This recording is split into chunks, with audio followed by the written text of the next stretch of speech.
Cebu Pacific temporaryo nga suspendehon ang international flight sa probinsya gikan kag padulong sa mga pungsod nga apektado sang nCoV. Ini gitutukan ni Daryl Marie Sarmiento.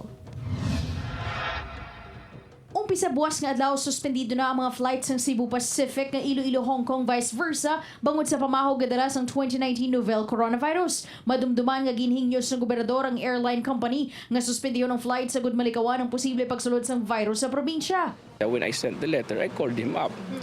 Yeah, don't worry, Gov. Even before that, na sugilan na namon na nakadesisyon gani kami nga masuspend gid man sina sang mga flights. Initially we thought of February 7.